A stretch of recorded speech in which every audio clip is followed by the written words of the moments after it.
नोंथाङा सासे मा महरै बाहागो लादों बेवहाय बागुरुम्बा दोहौआव? खुलुमबाय, आंनि मुङा लक्ष्मी ब्रह्म। आं दा बेवहाय करिय'ग्राफि माबायाव दङ, एसिस्टेन्ट करिय'ग्राफार, ओमफ्राय एक्सपार्ट कमिटियावबो बाहागो लानानै दङ। दा जोंहा रिहार्सेलाथ' सोलिगासिनो बहुत मोजाङै।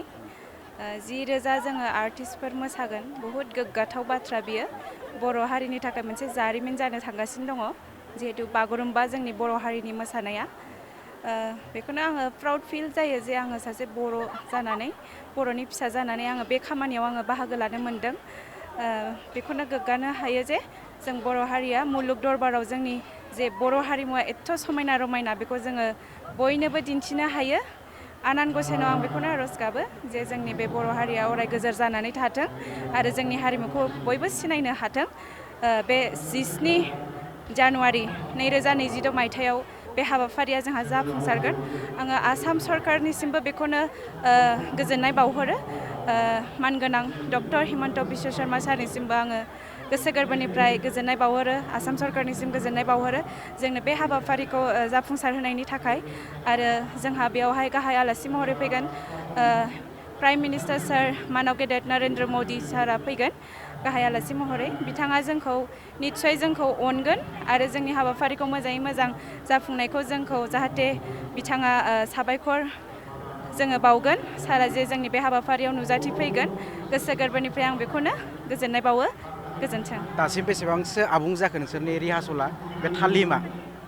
दिनै जोंना रिहार्सेला 3थि सानाव दङ। 3थि सानाव आगान सुरबाय। फ्राय जोंनिया फार्स्ट डेनावनो 80%आ जोंना एकदम बिराद मोजां जाखादों। बयबो गोजोननाय मोन्दों होन्दों। सारमोना जायखियानो नायफैया मानो माने बहुत गोजोननाय मोन्दोंनो। बिदिब्ला नोंसोर थियारिसै आरो ना?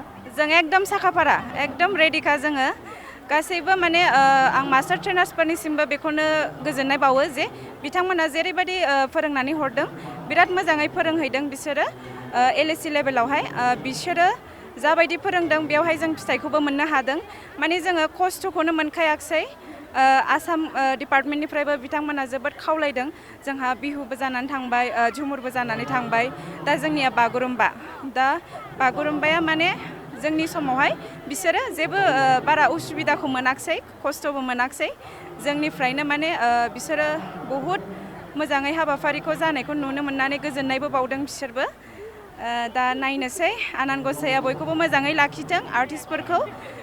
जोङो आरो 17 थारिखआव जों मोजाङै मोजां हाबाफारिखौ बयनिबो मुलुग दरबारावहाय रायजो राजाफोरनो दिन्थिफुंनो हाथों, बेखौनो आं मिजिंथियो। गोजोन्थों।